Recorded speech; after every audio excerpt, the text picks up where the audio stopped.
네, 이제 납세 의무자라는 주제 가지고 설명드리겠습니다.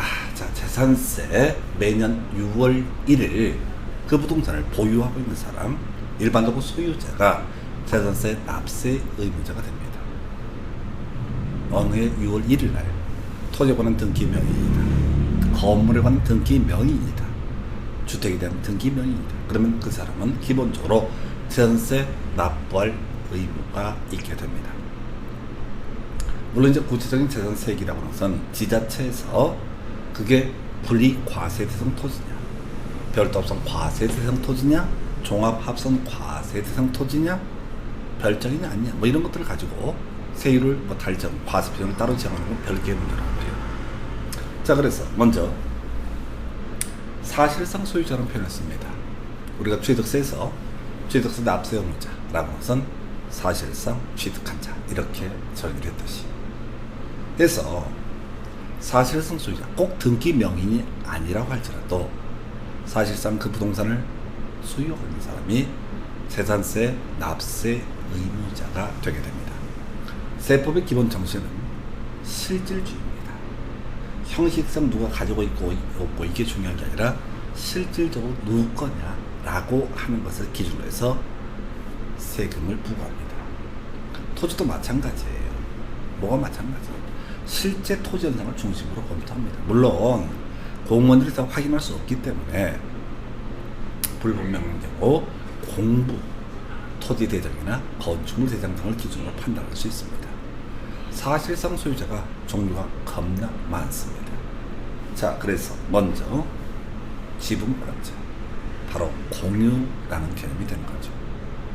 어떤 토지나 건물에 대해서 100만 원 재산세액이 결정이 됐다라고 했을 때, 만약 두 사람이 공유하고 있고 50%씩 지분을 가지고 있다, 그러면 그 지분권자가 그 지분에 해당하는 부분에 재산세를 부담을 하게 된다. 즉 납세 의무자가 된다. 공유 재산 중 지분 부분에 대해서는 지분권자가 납세 의무자가 되게 됩니다. 그런데 세법이 좀 이상해요. 지분의 표시가 없는 경우 지분은 통일한 것으로 본다. 이거는 민법을 공부하면 말이 안 된다는 사실을 알게 됩니다. 공유 재산 중 지분, 근데 공유 재산 중 지분의 표시가 없는 경우 지분은 통일한 것으로 본다 라고 이렇게 법이 되어 있단 말이에요. 말이 되냐고. 우리가 공유라고 하는 것은 등기부에 지분이 표시가 되는 것을 가리켜서 뭐라고 한다? 공유라고 불렀었고, 등기부에 지분이 표시가 되지 않고 공동 소유의 취지, 좀 더 엄밀히 합유의 취지라고 하는 것을 표시하게 되면 그건 합유로 가게 된다. 합유는 분명히 지분은 있지만은 지분이 등기부에 표시가 되지 않는다. 그래서 지분의 표시가 없는 경우라 함은 의미가 뭐냐면 합유라는 것을 의미합니다. 그래서 공유재산 중 이런 식의 표현 자체가 틀렸다는 거예요. 민법적인 관점에서 보게 되면. 제가 2차 공업 관련해서는 법조문이 어리버리한 경우가 대단히 많다라는 것을 매번 지적을 해드립니다. 그래서 이거는 공부를 어설프게 열심히 하게 되면 아사리판이 됩니다. 공유인데 지분의 표시가 없다. 우리 앞에서 등록면허서 할 때 그런 설명 드렸었죠. 지역권 이전 등기, 유역지가액의 0.2%가 등록면허세 세율이다.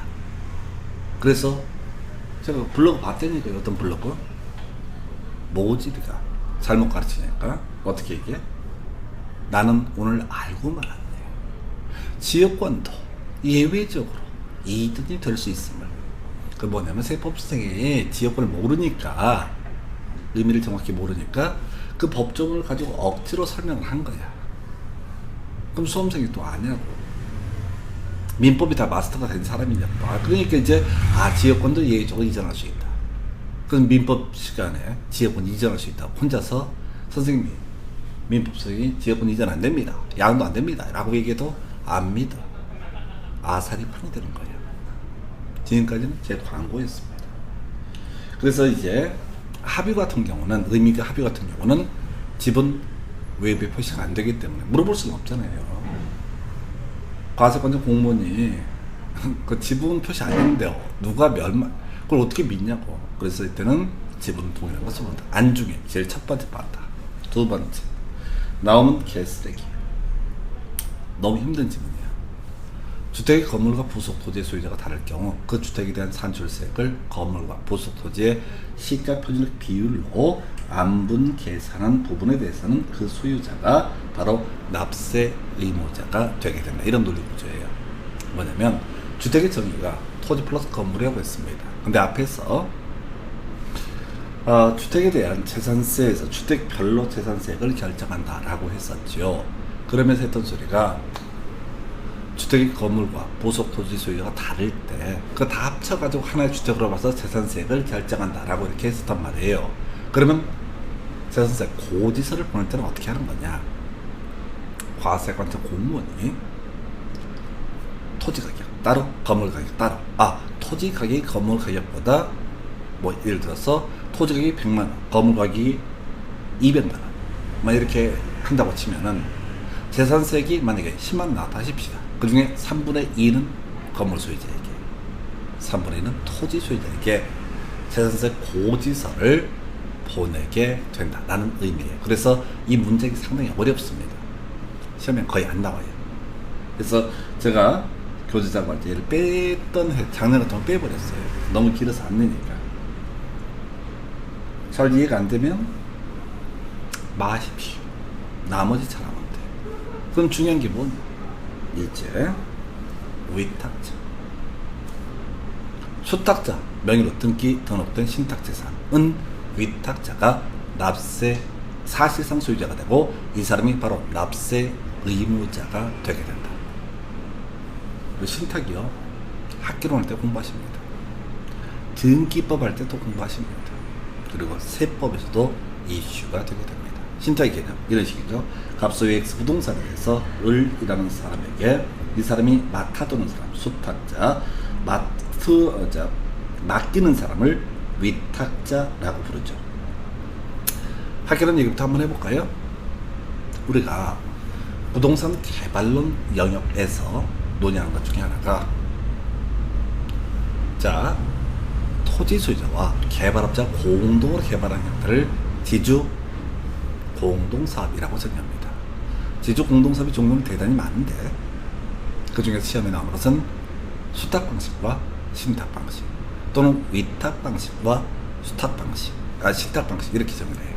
그래서 신탁 방식만 정확히 정의를 해요. 신탁 방식의 의미가 뭐냐면 이 X 부동산 등기부를 보게 되면 신탁한다, 맡겨둔다라는 취지라는 것이 등기가 되고, 우리 신탁은 형식적으로 누구 을 명의로 소유권 이전 등기가 이루어지는 것을 우리는 신탁이라고 부릅니다. 이걸 가지고 등기법을 공부할 때는 이렇게 설명드렸어요.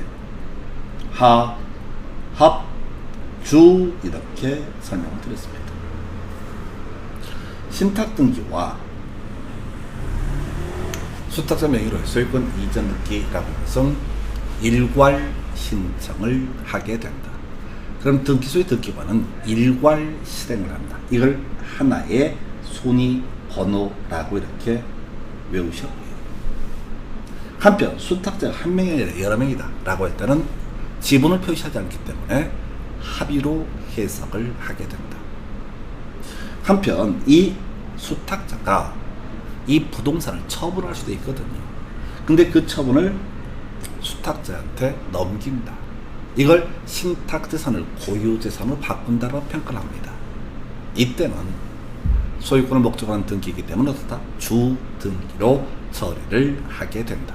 하합주, 이게 무슨 말이 몰라 좋아. 하합주.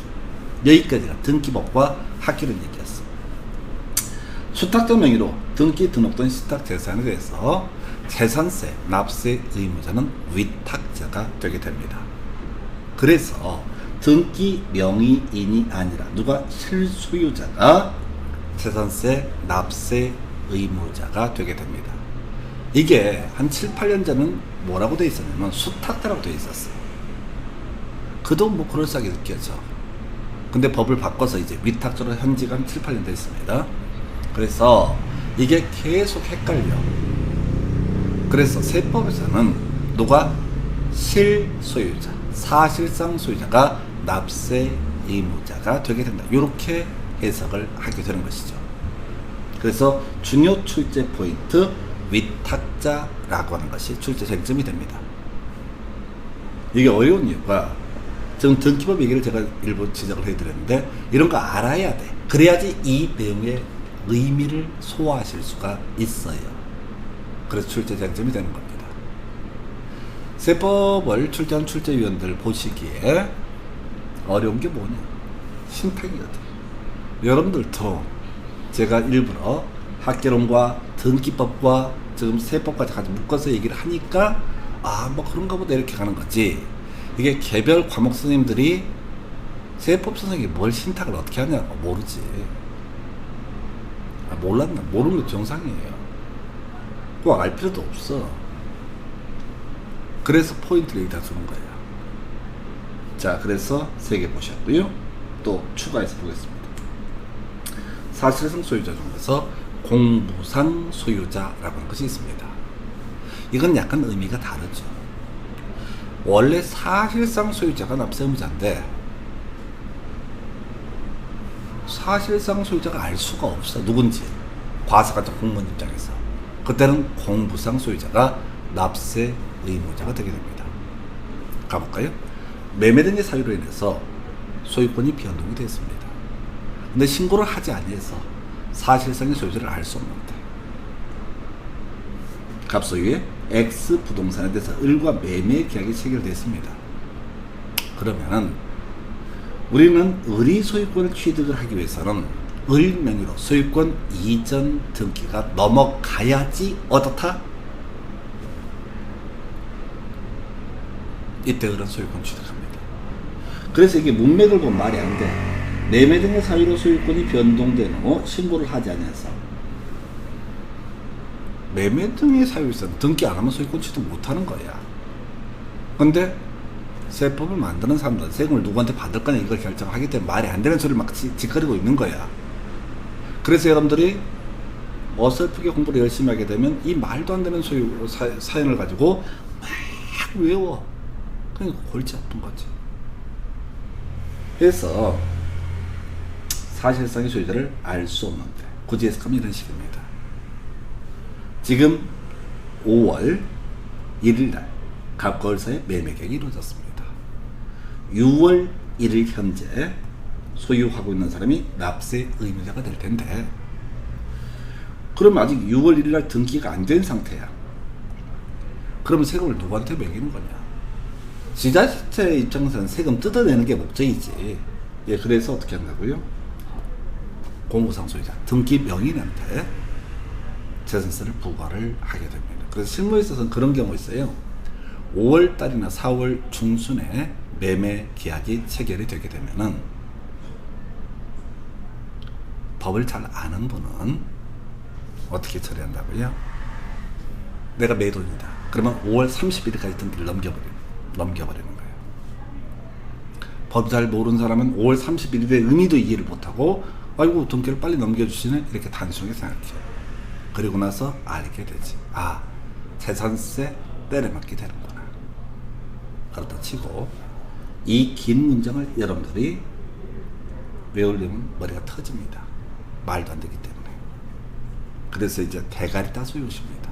알고 알 수 없는 때 어떻다? 공부상 소유자가 납세 의무자가 된다. 뒤에서 비교가 나와요. 알고 미리 땡겨서 설명드릴까요? 알, 공, 확, 사라고 이렇게 가게 됩니다. 다시 한번 체크를 해보겠습니다. 알, 공, 확, 사. 죄송합니다. 알 수 없을 때 공부상 소유자, 그리고 뒤에서 공부할 때 확인할 수 없을 때 사용자가 납세 의무자가 됩니다. 비슷한 맥락으로 사실상의 종중 재산으로서 종중 수임을 신고하지 않은 경우 큰 집 아들 얘기 되겠습니다. 지금 종중이라는 개념이 많이 이제 형해화가 되죠. 그래서 그 갑, 을, 병 이게 제일 큰 아들이에요. 이게 하나의 종중이야.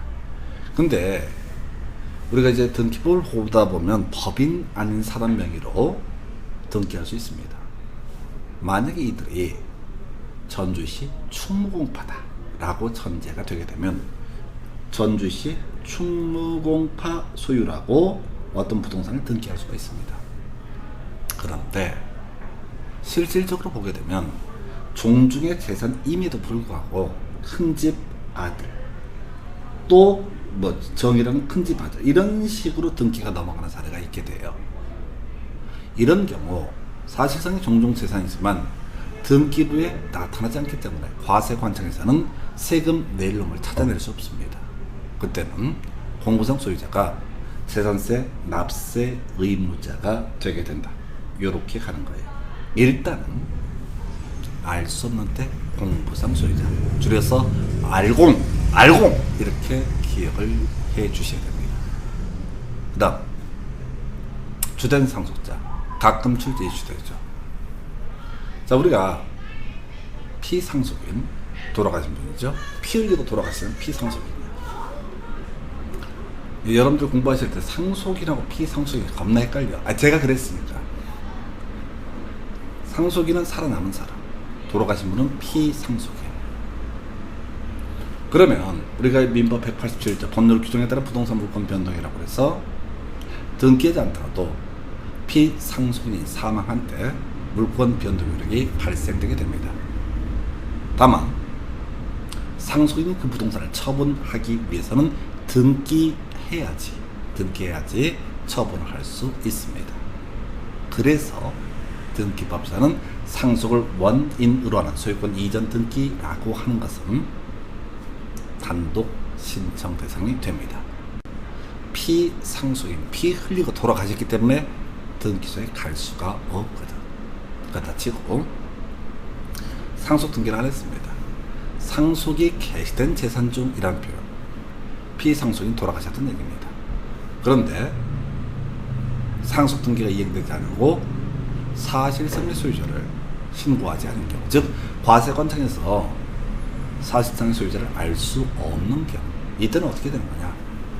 주된 상속자가 바로 납세 의무자가 됩니다. 주된 상속자가 뭐냐? 상속 지분이 가장 높은 사람을 의미하게 됩니다. 그런데 예를 들어서 아버님이 돌아가셨는데 큰아들, 둘째 아들, 아들 둘 두고 돌아가셨어. 그러면은 큰아들 1의 비중, 작은아들 1의 비중, 각각 2분의 1이죠. 그러면 상속 지분이 가장 높은 사람이라고 얘기했는데 2명 이상이 되는 경우 있습니다. 3남매를 두고 돌아가셨다. 그러면 3명이 다 1대1대1의 비중이거든요. 그러면 그때는 연장자가 납세 의무자가 됩니다. 자, 상속은 주된 상속자, 외우기가 상속은 주된 상속자 이렇게 가시는 거예요.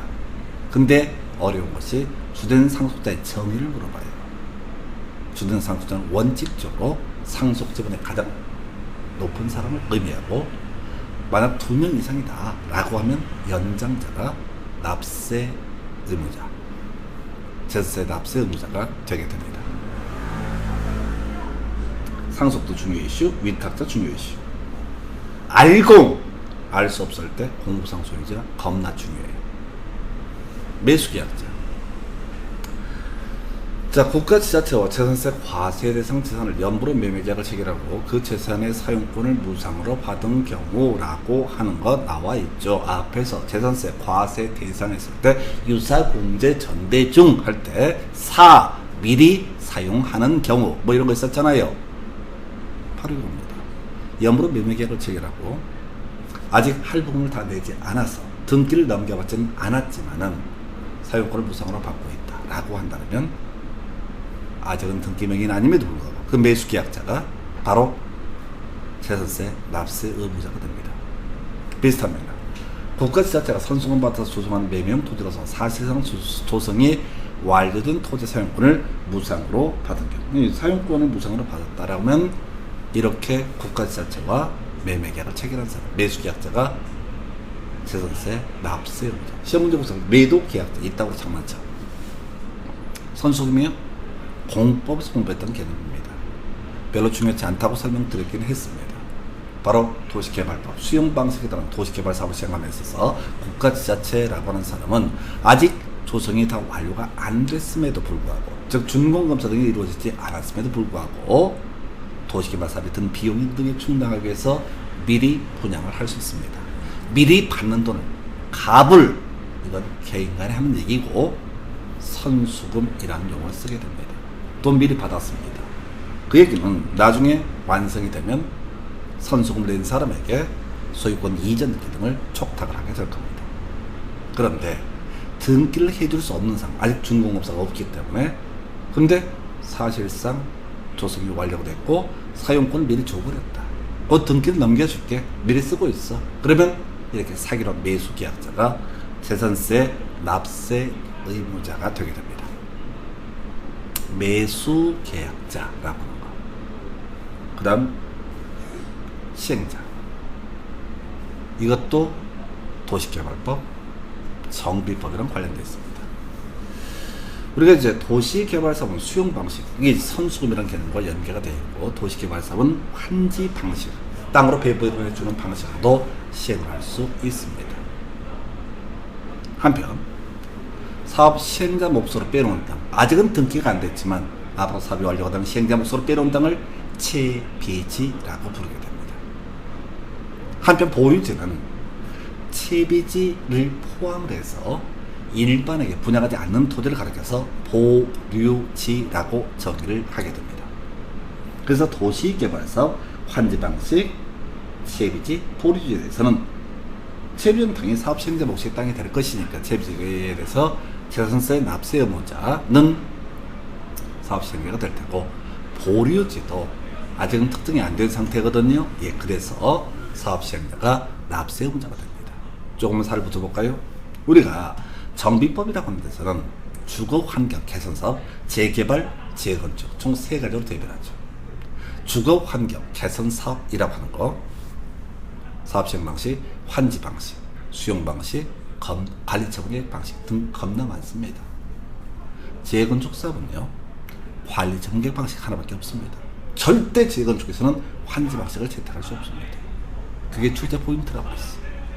재개발 사업은요, 환지 방식과 관리 처분 방식 등을 채택할 수 있게 됩니다. 기억하시려나 모르겠다. 주거 환경 개선, 재개발, 재건축의 공통적인 사업 시행 방식은 관리 정책 방식인데, 재건축에 있어서 준주거적 상업적으로 존재했을 때 오피스텔 30%까지 분양할 수 있다. 그래서 재개발이나 주거 환경 개선 사업에 있어서 오피스텔 절대로 분양하지 않는다, 이런 말씀을 드렸어요. 따라서 재개발도 환지 방식 가능합니다. 환지 방식으로 했을 때 사업 시행자 몫으로 빼놓은 땅을 채비지, 사업 시행자 몫으로 빼놓은 땅 아니면서 일반에게 분양하지 않는 토지를 보류지라고 정의합니다. 그래서 사업 시행자가 납세 의무자가 되게 됩니다. 재산세, 납세 의무자. 뭐 시행자도 제일 뒤에 있으니까 하나 이슈가 돼요. 그래서 위탁자, 주된 상속자, 또는 매수계약자, 시행자. 마지막이요, 바로 사용자라는 개념이 나오게 됩니다. 사용자. 볼까요? 과세기준 현재 6월 1일을 의미하게 됩니다. 소유권의 귀속이 분명치 않아서 사실상 소유자를 확인할 수 없는 경우, 앞에서 신고를 하지 아니해서 사실상 소유자를 알 수 없는데, 신고를 귀속이 분명치 않아서 사실상의 소유자를 확인할 수 없는 경우, 이걸 의미를 가지고 새기시면 안 돼. 이건 미등기 토지 같은 걸 얘기하는 거야. 미등기 토지가 되면은 등기부가 없기 때문에 공구상 소유자를 알 수가 없단 말이에요. 공구상 소유자를 알 수 없을 때. 근데 누가 그 땅을 경작을 하고 있네? 그 아이한테 재산세 뜯어내게 됩니다. 의미는 그런데 여러분들이 제가 설명할 때도 알 수 없다고. 공부상 미등기 토지 이렇게 설명드렸다고. 근데 시험에서는 이게 쭉 나오면서 깔아서 출제가 된단 말이에요. 그래서 아까 설명드렸던 키워드 알공, 확산. 법조문대로 시험에 나와요. 알 수 없을 때 공무상 소유자, 확인할 수 없을 때 사용자, 알공, 확사라고 이렇게 기억을 해주시기 바랍니다. 이게 세선세 납세 의무자예요. 그래서 민법을 알아야 되는데 앞에서 지분의 표시가 없는 경우에는 지분은 동일한 것으로 한다 이런 말도 안 되는 얘기들. 왜? 공유재산이라는 표현을 쓰기 때문에 민법이란 개념과 맞지 않아. 안분계선 얘기는 주택의 정의, 주택법에서 다루는 주택이라고 하는 것은 토지 플러스 건물을 의미한다. 이걸 알아야지 이해할 수 있어. 위탁자, 신탁의 개념을, 개헌이나 등기부에서 도원하는 신탁의 개념을 이해를 해야 돼. 그리고 이거 본 것처럼 민법 얘기랑 체계가 안 맞아. 그래서 이게 하나하나 읽어서는 까다로워요. 알공, 확산, 주된 상속자, 지분 큰 놈, 이라고만 하면 얼마나 좋아. 근데 꼭 문제는 지분이 가장 높은 사람이 2명이 됩니다. 그때는 연장자라고 하는 거. 이 사람이 납세의무자. 그 다음에 이제 그 뭐죠? 연부 매매 계약. 취득세 할 때 설명드렸었죠. 연부라고 하는 게. 연단위 할부. 또는 선수금은 도시개발법 수용 방식을 알아야 됩니다. 세입지 보류주는 환지 방식이라는 개념을 이해되고 재개발 사업과 도시개발 사업에서 환지 방식을 적용할 수 있다. 보시다시피 이 파트는 민법과 등기법과 부동산 공법 뭐 이런 것들이 마구잡이로 섞여 나와요. 그래서 이해가 어렵습니다. 그래서 이 긴 문장이 지문에 나오기 때문에 읽다 보면 다쳐요. 이걸 다 써놓고 나서 뒤에 시행자 또는 분양받을 토지 수익 이런 막 이상한 소리 쓴단 말이에요. 앞을 읽으면 안 되고 이 제목들을 외우고 들어가셔야 됩니다. 제목을 보다 이해가 안 되면 법조문을 보시고 뒤에 있는 내용들 그래도 이해가 안 되면 계속 제목을 외워가는 방식으로 가셔야 됩니다. 그리고 이 파트 제일 까다로운 건 알공, 확산. 알 수 없을 때 공부상 소유자, 확인할 수 없을 때 사용자라고 하는 것. 이게 재산세 납세 의무자가 되게 됩니다. 자, 여기까지 보시고 잠시 그렇다가 납부 징수, 부과 징수 등에 대해서 살펴보겠습니다.